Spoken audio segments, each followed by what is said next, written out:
Aí a caixa da Paratosa aí, ó. Já improvisou já tá dando uma pintada aí. Um alto-falante de 12, uma tuita e uma corneta. O alto-falante eu já tenho, né? Que é um de 12. Aí a corneta também, aí eu só comprei uma tuita. Pra pôr na Paraty, né? Pra ficar com somzinho. Entendeu? Aí tá aí, ó. A caixa que tava lá tava zoada. Aí eu fiz um aqui. De 50 litros, né? Tá aí meu fião pintando aí, né? Fiz com a tauba de 30. Aí as outras eu peguei, entendeu? Aí fiz o recorte e tal. Aí nós tá pintando aí pra colocar o alto-falante. Aí o alto-falante é esse aqui, ó. Entendeu? De 500 ms. Aí. Tá zoadinho ele que tava parado, mas eu vou reformar ele. Da Seleno. Aí. Tá vendo? Aí. O cara cobrou 80 pila pra dar uma geral nele, deixar zero. Eu vou pôr por enquanto, depois eu reformo.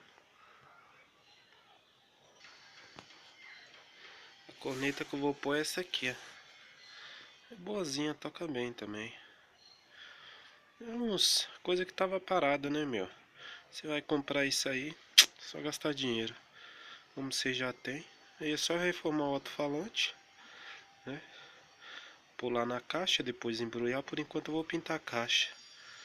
Depois eu compro o forro e embrulho ela.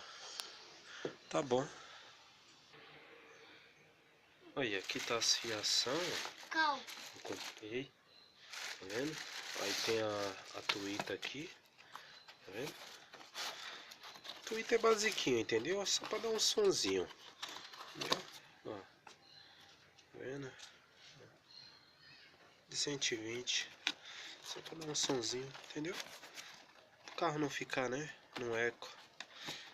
Vou dar um sonzinho. Aqui tá a fiação pra me ligar. Ali tá a fita, coisa. Cabo remoder. É isso aí, cara. Vamos lá, vamos na caixa. Olha a caixa. Já pintei, depois só dá a segunda mão. Entendeu? Aí depois eu coloco o forro. Depois eu forro ela. Aí fica da hora o bagulho. Espera aí, ó. Tá vendo? Pintadinha. Aí vou dar a segunda mão. Coloco os alto-falantes, coloco lá no carro. Depois nós vemos o som aí, como é que ficou. Depois eu vou comprar o tapete. Tenho que comprar aquela rebitadeira, né? Aí depois eu informo, fica bom. É isso aí. Espera aí.